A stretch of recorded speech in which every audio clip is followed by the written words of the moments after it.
Hey friends and viewers, Serene speaks. ഇപ്പോൾ ഞാൻ കഴിഞ്ഞ ആമസോണിൻ്റെ വീഡിയോയിൽ ഞാൻ ഇപ്പോഴും എന്തുകൊണ്ടാണ് ആമസോണിൽ വർക്ക് ചെയ്യുന്നത് എന്ന് പറഞ്ഞുകൊണ്ട് ദ റീസൺസ് എല്ലാം എക്സ്പ്ലെയിൻ ചെയ്തുകൊണ്ടും അതുപോലെ തന്നെ ആമസോണിൽ വർക്കിംഗ് എങ്ങനെയാണെന്നൊക്കെ എക്സ്പ്ലെയിൻ ചെയ്തുകൊണ്ട് ഒരു വീഡിയോ ഇട്ടുണ്ടായിരുന്നു. അതിൽ പറഞ്ഞ ഒരു സംഭവമാണ് ഈ വീഡിയോയിലെ മെയിൻ ആധാരം എന്ന് പറഞ്ഞു കഴിഞ്ഞാൽ, അതായത് ഞാൻ UK സ്റ്റുഡൻ്റ് ആയിട്ട് വന്ന ആളാണ്. 2 ഇയർ കോഴ്സും 2 ഇയർ സ്റ്റേ ബാക്കും. ഇപ്പോൾ എൻ്റെ സ്റ്റേ ബാക്ക് ഏറെക്കുറെ തീരാറായിട്ടുണ്ട്. ഇതുവരെ ഞാൻ പഠിച്ചത് റിലേറ്റഡ് ആയിട്ടുള്ള ഒരു ജോബിന് പോയതോ അല്ലെങ്കിൽ അതിൻ്റെ സംഭവങ്ങളൊന്നും ഞാൻ യൂട്യൂബിൽ ഇട്ടിട്ടില്ല.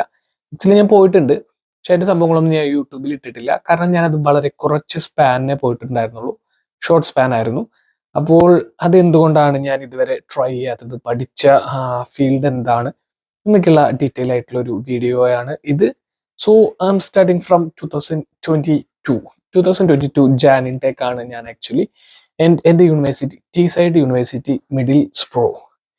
ഞാൻ എടുത്ത കോഴ്സ് എന്ന് പറഞ്ഞു കഴിഞ്ഞാൽ food science and biotechnology with advanced practice. അതുകൊണ്ടാണ് ഈ 2 ഇയർ കോഴ്സ് വരുന്നത്. ബാക്കി മിക്ക യൂണിവേഴ്സിറ്റീസിലും 2 ഇയർ ഇല്ല, 1 ഇയർ അല്ലെങ്കിൽ 16 months ഒക്കെയാണ് കോഴ്സ് വരുന്നത്. ഇത് 24 months ഉണ്ട്. ആൻഡ് ഞാൻ അതെടുക്കാനുള്ള മെയിൻ ഒരു കാരണം അത് തന്നെയാണ്. കാരണം ഞാൻ BSc പഠിച്ചത് കെമിസ്ട്രി ആണ്. എൻ്റെ ഇഷ്ടപ്പെട്ട ഫീൽഡ് കെമിസ്ട്രിയും ബയോളജി ആയിരുന്നു. ബയോളജി പിന്നെ അങ്ങനെ കെമിസ്ട്രി പഠിച്ചതോടുകൂടി കയ്യിൽ നിന്ന് പോയി. ആക്ച്വലി ഇതെൻ കെമിസ്ട്രി ആണ്, ഞാൻ കെമിസ്ട്രിയിൽ സ്റ്റിക്ക് ഓൺ ചെയ്യേണ്ടതായിരുന്നു. കെമിക്കൽ റിലേറ്റഡ് ആയിട്ടുള്ള ഒരു കോഴ്സസും സൈഡിലില്ല. പിന്നെ കെമിക്കൽ എഞ്ചിനീയറിംഗ് ആണ് ഉണ്ടായിരുന്നത്. 4 ഇയർ ഡിഗ്രി എടുത്തവർക്ക് മാത്രമാണ് ആ കോഴ്സ് എടുക്കാൻ പറ്റുള്ളൂ എന്ന് ഞാൻ അറിഞ്ഞപ്പോൾ അഫ്കോഴ്സ് ഫുഡ് സയൻസ് ആൻഡ് ബയോടെക്നോളജിയിലേക്ക് എനിക്ക് തിരിയേണ്ടി വന്നു.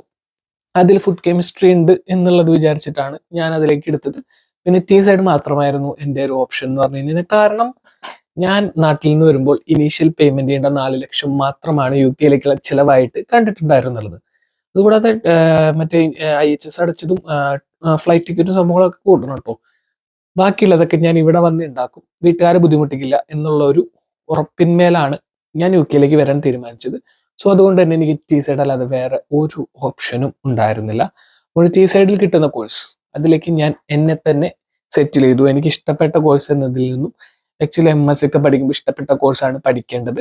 അപ്പോൾ എൻ്റെ ലൈഫ് തന്നെ ഒരു ഉദാഹരണമായിട്ട് എടുത്തിട്ട് ഞാൻ പറയുന്നതാണ്. കാരണം എനിക്ക് ഇഷ്ടപ്പെട്ട ഫീൽഡ് അല്ല ഫുഡ് സയൻസോ അതുമായിട്ട് റിലേറ്റഡ് ആയിട്ടുള്ള ഒന്നോ, ബയോടെക്നോളജിയോ ഫുഡ് സയൻസോ ഫുഡ് കെമിസ്ട്രിയോ ക്വാളിറ്റി അനാലിസിസോ, ഇതൊന്നും ബേസിക്കലി എനിക്ക് ഇഷ്ടപ്പെട്ട ഫീൽഡുകളല്ല. QC QA ഒക്കെ എനിക്ക് ഇഷ്ടമാണ്, കെമിസ്ട്രി റിലേറ്റഡ് ആയിട്ടുള്ളത്. അപ്പോൾ ഞാൻ ആദ്യം UK അപ്ലൈ ചെയ്തിട്ട് എനിക്ക് കിട്ടിയ ഒരു കമ്പനി പെട്രോ കെമിക്കൽസിന്റെ കമ്പനി ആയിരുന്നു. അപ്പോൾ ഇതിലെ ഇന്റർവ്യൂ കുറേ അപ്ലൈ ചെയ്തിട്ടാണ് കേട്ടോ കിട്ടിയത്. ഞാൻ അതായത് കോഴ്സ് കഴിഞ്ഞ് PSW അപ്ലൈ ചെയ്യുന്നതിന് മുൻപ് ഒരു 3-4 മാസം നന്നായിട്ടിരുന്നു കെമിസ്ട്രി ഫീൽഡിൽ മാത്രം അപ്ലൈ ചെയ്തു. അപ്പോൾ കുറേ അപ്ലൈ ചെയ്ത് കഴിഞ്ഞപ്പോൾ എനിക്ക് വീടിൻ്റെ അടുത്ത് തന്നെ ഒരു 10 മൈൽ ദൂരമൊക്കെ ഉള്ളൂ, സ്ഥിരം പോയി വരാവുന്ന ദൂരമേ ഉള്ളൂ. അവിടെ ഒരു പെട്രോ കെമിക്കൽ കമ്പനിയിൽ കിട്ടി. എൻ്റെ ഫസ്റ്റ് ഇന്റർവ്യൂ കോൾ കിട്ടിയത് അതാണ്. കുറേ അപ്ലൈ ചെയ്തെങ്കിൽ ഫസ്റ്റ് ഇന്റർവ്യൂ കോൾ കിട്ടിയത് അതാണ്. അതിൽ നിന്ന് ഞാൻ പാസ്സായി. US ബേസ്ഡ് കമ്പനി ആയിരുന്നു. US നിന്നുള്ള ഇന്റർവ്യൂ എല്ലാം ഞാൻ എന്തോ ഭാഗ്യത്തിന്, കഴിവുകൊണ്ടൊന്നല്ല, അല്ലെങ്കിൽ ഞാൻ അത്ര സ്കിൽഫുൾ ആയിട്ടുള്ള സംഭവമൊന്നുമല്ല, അല്ലെങ്കിൽ അവർക്ക് ആളാവശ്യം ഉണ്ടായിരുന്നു. അപ്പോൾ കാരണം എനിക്ക് കുറച്ച് എക്സ്പീരിയൻസ് ഉണ്ട് നാട്ടിൽ കെമിസ്ട്രി റിലേറ്റഡ് ആയിട്ടുള്ളത്, അതുകൊണ്ട് തന്നെ അവർക്ക് ആളെ ആവശ്യമുണ്ടായിരുന്നു. അതുകൊണ്ട് എന്നെ അവർ ഹയർ ചെയ്യാൻ റെഡി ആയിരുന്നു. പക്ഷെ പ്രോബ്ലം വന്നത് ഞാൻ T4 വിസ ആയിരുന്നു, അതായത് സ്റ്റുഡൻറ് വിസ ആയിരുന്നു. ഞാൻ PSW സ്വിച്ച് ചെയ്തിട്ടുണ്ടായിരുന്നില്ല. അപ്പം PSW പെട്ടെന്ന് അപ്ലൈ ചെയ്യാമെന്ന് അവരുടെ അടുത്ത് പറഞ്ഞു. എങ്കിലും അത് അപ്ലൈ ചെയ്ത് വരാനൊക്കെ 1 മാസമൊക്കെ എടുക്കുമെന്ന് പറഞ്ഞപ്പോൾ അവർ പറഞ്ഞു അവർക്ക് ഇമ്മീഡിയറ്റ് ഹയറിനെയാണ് വേണ്ടത്. അതുകൊണ്ട് എനിക്കത് കിട്ടിയില്ല. അപ്പോൾ അതിൽ പിന്നെ ഞാൻ കുറച്ചു കാലത്തേക്ക് ഞാൻ പഠിച്ചത് റിലേറ്റഡ് ആയിട്ടുള്ളത് ഒന്നിനും അപ്ലൈ ചെയ്തിട്ടില്ല ആക്ച്വലി. ദെൻ ആസ് യൂഷ്വൽ ഞാൻ ഫുഡ് സയൻസ് റിലേറ്റഡ് ആയിട്ടുള്ള സംഭവങ്ങൾക്ക് അപ്ലൈ ചെയ്ത് തുടങ്ങി. ഞാൻ എന്നെ തന്നെ ഒരു എക്സ്പീരിയൻസ് കിട്ടിയാൽ നല്ലതല്ലേ, ഭാവിക്ക് ഗുണം ചെയ്യുമല്ലോ എന്നൊക്കെ ഞാൻ എന്നെ തന്നെ പറഞ്ഞ് പഠിപ്പിച്ചു. കാരണം ഞാൻ പോന്നുകൊണ്ടിരുന്ന ഇതിൽ നിന്ന് ഞാൻ മാറിപ്പോയി. കാരണം എനിക്ക് ഇതുമായിട്ട് റിലേറ്റഡ് ആയിട്ടുള്ള ജോബ് ചെയ്യണം എന്നുള്ള ആഗ്രഹമൊന്നും ഉണ്ടായിരുന്നില്ല. പക്ഷെ UK വരുന്ന എല്ലാവരും അങ്ങനെയല്ല വരുന്നത്. സ്റ്റുഡൻ്റ് ആയിട്ട് വരുന്നവർക്കൊക്കെ ആ ഫീൽഡിൽ ഒന്ന് രക്ഷപ്പെടണം, ആ ഫീൽഡിൽ ജോബ് കിട്ടണം എന്നൊക്കെയുള്ള ആഗ്രഹമൊക്കെ ഉണ്ട്. അപ്പോൾ എൻ്റെ സ്റ്റോറി ആരും ഉദാഹരണമായിട്ട് എടുക്കരുത്. ഞാൻ ജസ്റ്റ് വളരെ ഡിഫറെൻ്റ് ആയിട്ടുള്ള ഒരു സ്റ്റോറിയാണ് പറയുന്നത്. ഒരിക്കലും ഇൻസ്പയറിംഗ് ആയിട്ടുള്ള സ്റ്റോറിയോ അല്ലെങ്കിൽ നല്ല സ്റ്റോറിയോ ഒന്നും അല്ല. അതുകൊണ്ട് തന്നെ ഇതാരും ഫോളോ ചെയ്യണമെന്നൊരു നിർബന്ധമില്ല. എന്നോട് പലരും ചോദിക്കാറുണ്ട് എന്താണ് ആമസോണിൽ വർക്ക് ചെയ്യുന്നത്. അപ്പം ഞാൻ ആമസോണിൽ വർക്ക് ചെയ്യുന്നതിൻ്റെ പോസിറ്റീവ്സ് പറഞ്ഞിട്ടാണ് ലാസ്റ്റ് വീഡിയോ ഇട്ടത്.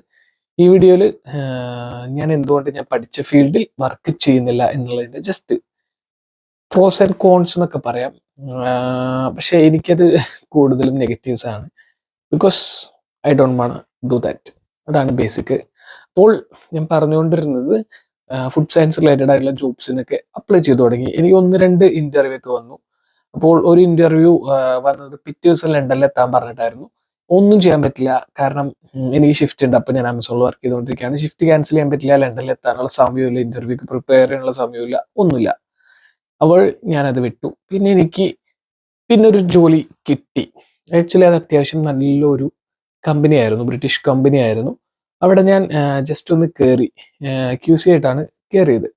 അപ്പോൾ ഇനീഷ്യലി എന്ന് പറഞ്ഞു കഴിഞ്ഞാൽ ഏറ്റവും വലിയ സംഭവം, ഞാനിങ്ങനെ ആമസോണും സംഭവങ്ങളൊക്കെ ചെയ്തു പോകുന്നത് കൊണ്ട് തന്നെ എനിക്ക് ഷിഫ്റ്റ് പാറ്റേൺ വളരെ ഇമ്പോർട്ടൻ്റ് ആയിരുന്നു. ഇന്ന ദിവസം ഇന്ന സമയത്ത് ഇന്ന സമയം വരെ ഷിഫ്റ്റ്, ഞാൻ ആ ഒരു രീതിയിൽ ഫോളോ അപ്പ് ചെയ്ത് പോയിരുന്നതാണ്. അപ്പം ഞാൻ ഷോപ്പിൽ വർക്ക് ചെയ്തുകൊണ്ടിരുന്നപ്പോഴായാലും അങ്ങനെ തന്നെയായിരുന്നു. കാലത്ത് തുടങ്ങുന്നേ ഉള്ളൂ, 8 മണി ടു 4 മണി, 4 മണിയാകുമ്പോൾ ഓണർ വരും, എനിക്ക് തിരിച്ചു പോരാം. അങ്ങനത്തെ ഒരു സെറ്റപ്പ് ആയിരുന്നു. അപ്പോൾ ഇവിടെ കയറി കഴിഞ്ഞ് കഴിഞ്ഞപ്പോൾ വർക്ക് കഴിയുന്നവരെയാണ് നമ്മൾ വർക്ക് ചെയ്യേണ്ടത്, മനസ്സിലായി. അപ്പോൾ വീക്കെൻഡിലൊക്കെ, അതായത് ഫ്രൈഡേ ഒക്കെ ചിലപ്പോൾ നമ്മൾ രാവിലെ 8 മണിക്ക് തുടങ്ങിയാൽ രാത്രി 8 മണി വരെയൊക്കെ ഉണ്ടാവും. എല്ലാ കമ്പനിയിലും അങ്ങനെ തന്നെയാണ്, എല്ലാവരും അങ്ങനെ തന്നെയാണ് വർക്ക് ചെയ്യുന്നത്. എനിക്കറിയാം, പലരും അങ്ങനെ തന്നെയാണ് വർക്ക് ചെയ്യുന്നത്. പക്ഷെ എനിക്ക് എന്തോ അത് കംഫർട്ടബിൾ അല്ലായിരുന്നു. കാരണം ചില ദിവസം നേരത്തെ അവിടെ അങ്ങ് എത്തിച്ചെന്ന് സൈൻ ചെയ്ത് വരുമ്പോഴേക്കും തിരിച്ചു പോയിക്കോളാൻ പറയും, കാരണം അവർക്ക് വർക്കില്ല. അപ്പം അത് എനിക്ക് അത്ര അക്സെപ്റ്റബിൾ ആയിട്ടുള്ള ഒരു ടേംസ് അല്ലായിരുന്നു. അതുപോലെ തന്നെ കമ്പനിക്ക് വേറെ കുഴപ്പങ്ങളൊന്നുമില്ല, കുറച്ച് അധികം റേസിസം ഉണ്ടായിരുന്നു. കാരണം ഇന്ത്യക്കാർ അല്ലെങ്കിൽ വിദേശികൾ കുറവായിരുന്നു. അവരുടെ വെയർ ഹൗസിലും സംഭവത്തിലൊക്കെ ഇവർ വർക്ക് ചെയ്യുന്നുണ്ട്. ഇവരുടെ ലാബ് സംഭവങ്ങളൊന്നും അങ്ങനെ അവരില്ല. അപ്പം അതുകൊണ്ട് തന്നെ എന്തെങ്കിലും ഒരു ചെറിയ മിസ്റ്റേക്ക് വന്നാൽ നമുക്ക് നൈസിനങ്ങ് വെച്ച് തരും. നമ്മളെ ജൂനിയർ എന്നൊക്കെയാണ് വിളിച്ചുകൊണ്ടിരുന്നത്, അവരുടെ മിസ്റ്റേക്ക് ആയിരിക്കാം എന്നൊക്കെ നൈസിന്. ഞാൻ അറിഞ്ഞിട്ടും കൂടി ഇല്ല ഇതൊന്നും, എനിക്കറിയില്ല ചെയ്യാൻ. അതുപോലും എൻ്റെ തലയിലാണ് വന്നുകൊണ്ടിരുന്നത്. അപ്പോൾ ബേസിക്കലി എനിക്ക് അതൊന്നും അത്ര സുഖകരമായിട്ടുള്ള അറ്റ്മോസ്ഫിയർ ആയിട്ട് തോന്നിയില്ല. ദെൻ ഞാൻ വീണ്ടും ട്രൈ ചെയ്യാൻ അധികം ശ്രമിച്ചിട്ടൊന്നുമില്ല. ഞാൻ ഒരുപാട്, ഇപ്പം ഞാൻ പലരുടെയും റീലും വീഡിയോസും ഒക്കെ കാണാറുണ്ട്. അതായത് കുറേ റിജക്ഷൻ കിട്ടിയിട്ട് പിന്നെ ഒരെണ്ണം കിട്ടുമ്പോൾ സന്തോഷം. എനിക്ക് ആ മൊമെന്റ് ഒന്നും ഉണ്ടായിട്ടില്ല. ഞാൻ കുറേ ഒന്നും അപ്ലൈ ചെയ്തിട്ടില്ല, വളരെ കുറച്ചെണ്ണത്തിന് അപ്ലൈ ചെയ്തിട്ടുള്ളൂ. അതിൽ കുറച്ചൊക്കെ എനിക്ക് കിട്ടിയിട്ടുണ്ട്. ചിലതിന് ഇന്റർവ്യൂ കോളൊക്കെ വന്നിട്ട് പോവാതിരുന്നിട്ടുണ്ട്. കാരണം വീട് മാറേണ്ടി വരും എന്നുള്ള സംഭവം പറയുമ്പോൾ എനിക്ക് പെട്ടെന്ന് വീട് മാറാനോ ഷിഫ്റ്റ് ചെയ്യാനുള്ള സംഭവങ്ങളോ സെറ്റപ്പോ പൈസയോ ഒന്നും ഉണ്ടായിരുന്നില്ല. അപ്പം ഞാൻ ഫിനാൻഷ്യൽ ഇതിനെയാണ് ഞാൻ എൻ്റെ കരിയറിനേക്കാളും കുറച്ചും കൂടി ഇത് കൊടുത്ത് കണ്ടിരുന്നവർ. അങ്ങനെ കാണുന്ന കുറെ പേരുണ്ടെന്ന് എനിക്കറിയാം. പക്ഷെ കൂടുതൽ പേരും ഇങ്ങനെ പഠിച്ച റിലേറ്റഡ് ആയിട്ടുള്ള ജോബൊക്കെ കിട്ടുമ്പോൾ ബാക്കി എല്ലാ ജോബും ഇട്ടിട്ട് പോകുന്നവരാണ്. അവരെ ഞാൻ റെസ്പെക്ട് ചെയ്യുന്നു. ഞാൻ ചെയ്യുന്നത് അവരെക്കാളും ബുദ്ധിപരമായ കാര്യമോ മോശമായ കാര്യമാണെന്ന് പറയുന്നില്ല. എൻ്റെ വിധി എൻ്റെ തീരുമാനങ്ങളാണ്. അപ്പോൾ ഞാനാണ് തീരുമാനങ്ങൾ എടുക്കുന്നത്. അതുകൊണ്ട് തന്നെ എനിക്ക് റിഗ്രറ്റ് ചെയ്യാൻ വിഷമമില്ല. കാരണം ഫുഡ് സയൻസ് ആൻഡ് ബയോടെക്നോളജി എന്ന് പറഞ്ഞൊരു കോഴ്സ് എടുക്കാൻ എൻ്റെ വീട്ടുകാരെന്നെ നിർബന്ധിച്ചിട്ടില്ല, ഏജൻസിയിൽ ചേച്ചീനെ നിർബന്ധിച്ചിട്ടില്ല. ഏജൻസിയിൽ ചേച്ചിയുടെ അടുത്ത് ഞാൻ പഠിച്ചതിൻ്റെ കോഴ്സാണ്, ഇപ്പം എനിക്ക് ഏതൊക്കെ കോഴ്സ് ചെയ്യാൻ പറ്റുമെന്നാണ് ചോദിച്ചത്. അവർ അയച്ചതിൽ നിന്ന് എനിക്കറിയാവുന്നത് TISAID യൂണിവേഴ്സിറ്റി ആണ് ഏറ്റവും അഫോർഡബിൾ ആയിട്ടുള്ളത്. അവിടെ വന്നു കഴിഞ്ഞ് കഴിഞ്ഞാൽ എനിക്ക് ഇവിടെ വന്ന് കാശുണ്ടാക്കി അവിടുത്തെ ഫീസ് അടയ്ക്കാൻ പറ്റും എന്നുള്ള റിയാലിറ്റി എനിക്ക് അറിയുന്നതുകൊണ്ട് അവിടുത്തെ ഏതെങ്കിലും കോഴ്സ് മതി എന്ന് ആ ചേച്ചിയുടെ അടുത്ത് ഞാനാണ് പറഞ്ഞത്. ഏജൻസിക്കാരെന്നെ എനിക്ക് താല്പര്യമില്ലാത്ത കോഴ്സിനെ വിട്ട് പറ്റിച്ചതല്ല. That was purely and 100% my own decision. അപ്പോൾ അതുകൊണ്ട് തന്നെ എനിക്ക് കംഫർട്ടബിൾ അല്ലാതെ പോയി ഫുഡ് സയൻസുമായിട്ട് റിലേറ്റഡ് ആയിട്ടുള്ള ജോബ്സ് എന്ന് പറഞ്ഞു കഴിഞ്ഞാൽ. അതിലൊരിക്കലും എനിക്കൊരു കരിയർ കാണാൻ പറ്റുന്നുണ്ടോ എന്ന് ചോദിച്ചു കഴിഞ്ഞാൽ പറ്റുന്നില്ല എന്ന് തന്നെ പറയേണ്ടി വരും. അപ്പൊ ഇനി എപ്പോഴെങ്കിലൊക്കെ അത് റിലേറ്റഡ് ആയിട്ടുള്ള ജോബ് കിട്ടിയാൽ ഞാൻ ചെയ്യാതിരിക്കുന്നൊന്നുമല്ല പറയുന്നത്. എനിക്ക് ഇവിടെ അതിനേക്കാളും ബെറ്റർ ആയിട്ട് തോന്നിയത് ആമസോൺ അല്ലെങ്കിൽ വേറെ ഏതെങ്കിലും വെയർ ഹൗസസ് കമ്പനീസ്. കാരണം ക്യാഷ് കിട്ടുക എന്നുള്ളത് തന്നെയാണ് മെയിൻ.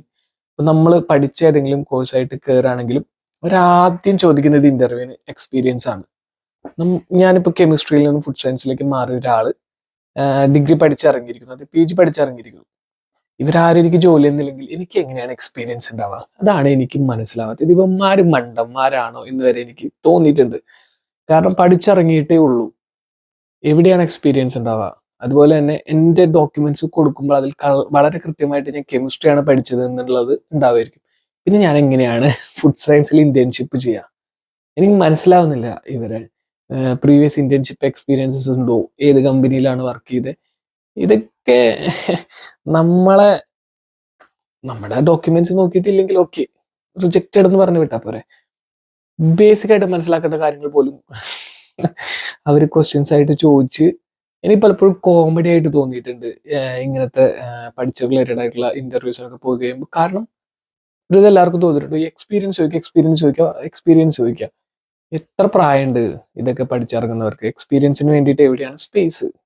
പഠിച്ചുകൊണ്ടേ ഇരിക്കുന്നവരാണ്. നാട്ടിൽ പഠിച്ച് നേരെ വന്ന് ഡിഗ്രി ചെയ്ത് കുറെ പിള്ളേരൊക്കെ ഉണ്ട്. ഒരു ഇന്റേൺഷിപ്പ് ചെയ്തതൊക്കെ ഫേക്ക് ഉണ്ടാക്കിയിട്ട് കയറിയവരൊക്കെ ഉണ്ട്. അങ്ങനെ കയറേണ്ടി വരും, അല്ലാതെ വേറെ ഒന്നുമില്ല. അതിലിപ്പോ തെറ്റൊന്നും ഞാൻ കാണുന്നില്ല. ഞാൻ ബാക്കിയുള്ളവരെക്കാളും മറ്റേ നന്മ മരം കളിക്കുന്നൊന്നുമല്ല. വേറെ വഴിയില്ല ഗൈസ്. ഇവിടെ നിന്നാണ് ഈ എക്സ്പീരിയൻസ് കിട്ടുന്നത്. ആരും ജോലിക്ക് എടുക്കുന്നില്ലെങ്കിൽ എങ്ങനെയാണ് എക്സ്പീരിയൻസ് കിട്ടുക? അറിയില്ല. അത് ഈ എക്സ്പീരിയൻസിന്റെ കാര്യം ചോദിക്കുന്നവരുടെ അടുത്ത് തന്നെ ചോദിക്കണം. ഇനിയൊരു ഇന്റർവ്യൂവിന് പോകുമ്പോൾ എനിക്ക് തീർച്ചയായിട്ടും ഒന്ന് ചോദിക്കണം അവന്മാരുടെ അടുത്ത്. അല്ലാതെ വഴിയില്ല. ഇത് എങ്ങനെയാണ് ഇത് എക്സ്പീരിയൻസ് ഉണ്ടാവുക എന്നുള്ളത് എനിക്കൊരു പിടിയും കിട്ടുന്നില്ല. ഞാൻ പിന്നെ എൻ്റെ കെമിസ്ട്രി എക്സ്പീരിയൻസ് ഒക്കെ അങ്ങ് വെച്ച് അങ്ങ് പറയും, ലാബ് എക്സ്പീരിയൻസ് ഉണ്ട്, ഞാൻ ലാബിലാണ് വർക്ക് ചെയ്തുകൊണ്ടിരുന്നത് എന്നുള്ളതൊക്കെ അങ്ങ് പറയും. എനിക്ക് അതിന്റെ സംഭവങ്ങളൊക്കെ ഇപ്പോഴും ചെറിയ ഓർമ്മയുള്ളത്. അല്ലെങ്കിൽ നമ്മൾ ഇന്റർവ്യൂവിന് പോകുമ്പോൾ പ്രിപ്പയർ ആയിട്ടാണല്ലോ പോവുക. അതൊക്കെ അങ്ങ് പറഞ്ഞു വിടും. പിന്നെ എൻ്റെ ഇംഗ്ലീഷ് അത്ര ടോപ്പ് അല്ലാത്തത് കൊണ്ട് തന്നെ ഇതൊക്കെ ആയിരിക്കാം reason. May be I don't know. പിന്നെ ഞാൻ അതിനെപ്പറ്റി അധികം ബോധേഡ് ആവാതായി തുടങ്ങി. കാരണം എനിക്ക് നമ്മളിപ്പോൾ പഠിച്ചത് റിലേറ്റഡ് ആയിട്ടുള്ള ഒരു ജോബിന് കയറി കഴിഞ്ഞ് കഴിഞ്ഞാലും ബേസിക് പേ തന്നെ കിട്ടുള്ളൂ. വളരെ കുറച്ച്, അത്രയും സ്റ്റാൻഡേർഡുള്ള കമ്പനീസിൽ മാത്രമാണ് ഓവർ ടൈമിന് എക്സ്ട്രാ പേ അല്ലെങ്കിൽ വീക്കെൻഡിന് എക്സ്ട്രാ പേ ഒക്കെ ഉള്ളത്. ബാക്കിയുള്ളടത്ത് എല്ലായിടത്തും ഞാൻ കയറിയിട്ടൊക്കെ എത്ര സമയം നിന്നാലും ഇപ്പോൾ 8 to 12 ചെയ്ത് കഴിഞ്ഞാൽ 8 to 8 12 അവർ ലോങ് ഡേ ചെയ്ത് കഴിഞ്ഞ് കഴിഞ്ഞാൽ സെയിം ബേസിക് പേ തന്നെയാണ് കിട്ടുന്നത്. ബേസിക് പേ, ഇതിൽ കൂടുതലൊന്നുമില്ല. കാരണം ഞാൻ തന്നെ വേണം അവിടെ എന്നുള്ളത് അവർക്കൊരു നിർബന്ധമില്ല. കാരണം ഇതുപോലത്തെ ഫുഡ് സയൻസ് റിലേറ്റഡ് ആയിട്ടുള്ള കോഴ്സസ് പഠിച്ചിറങ്ങുന്ന ഒരുപാട് സ്റ്റുഡൻസ് ഉണ്ട്. എല്ലാ യൂണിവേഴ്സിറ്റിയിലും ഈ കോഴ്സ് ഉണ്ട്. MBA പോലെ തന്നെയാണ് ഈ കോഴ്സ് UK എന്ന് പറഞ്ഞാൽ. UK ഒരുപാട് സാധ്യതകളുള്ള കോഴ്സാണ്. നാട്ടിലേക്ക് വെച്ച് നോക്കുമ്പോൾ ഒരുപാട് ജോബ് ഓപ്പർച്യൂണിറ്റീസ് ഉണ്ട്, ഇല്ല എന്നല്ല, ഒരിക്കലും ഇല്ല എന്ന് പറയുന്നില്ല. പക്ഷേ ഒരുപാട് പേരുണ്ടോ, കോമ്പറ്റീഷൻ ഭയങ്കര ഹൈ ആണ്, നല്ല ഹൈ ആണ്. അത് അതിൽ റിലേറ്റഡ് ആയിട്ട് വർക്ക് ചെയ്യണമെന്ന് ആഗ്രഹമുള്ളവർ കിട്ടുമ്പോൾ അതിൽ പരമാവധി ഹോൾഡ് ഓൺ ചെയ്യാൻ വേണ്ടി ശ്രമിക്കുക. അതാണ് എൻ്റെ എക്സ്പീരിയൻസ് എന്ന് എനിക്ക് തോന്നിയത്. നമ്മളത് വിട്ടു പോന്നു കഴിഞ്ഞാൽ അത് ചിലപ്പോൾ വിട്ട് തന്നെ പോവും. പിന്നെ അതിലേക്ക് തിരിച്ചു പോകണമെന്നോ എന്ന് എനിക്ക് തോന്നിയിട്ടില്ല പേഴ്സണലി. അപ്പോൾ അതിൽ പഠിച്ച കോഴ്സുമായിട്ട് റിലേറ്റഡ് ആയിട്ടുള്ള ജോലി ചെയ്യാൻ ആഗ്രഹമുള്ളവരൊക്കെ തീർച്ചയായിട്ടും കിട്ടുമ്പോൾ അതൊരു എക്സ്പീരിയൻസ് ആയിട്ട് മാത്രം കണ്ടിട്ട് പരമാവധി അവിടെ സ്റ്റിക്ക് ഓൺ ചെയ്യാൻ വേണ്ടിയിട്ട് ശ്രമിക്കുക. ഞാനത് ചെയ്തില്ല, പക്ഷേ എനിക്കതിൽ കാര്യമായിട്ടുള്ള വിഷമമൊന്നുമില്ല. ഞാനത് അറിഞ്ഞുകൊണ്ട് തന്നെ ചെയ്തതാണ്. അപ്പോൾ അതാണ് ഞാൻ പഠിച്ചതായിട്ട് റിലേറ്റഡ് ആയിട്ടുള്ള ജോബ് ചെയ്യാത്തതിലെ മെയിൻ കഥ എന്ന് പറഞ്ഞു കഴിഞ്ഞ് കഴിഞ്ഞാൽ. ഞാൻ പറഞ്ഞു വന്നപ്പോൾ ആകെ കുളമായി പോയി എന്ന് എനിക്ക് തോന്നുന്നു.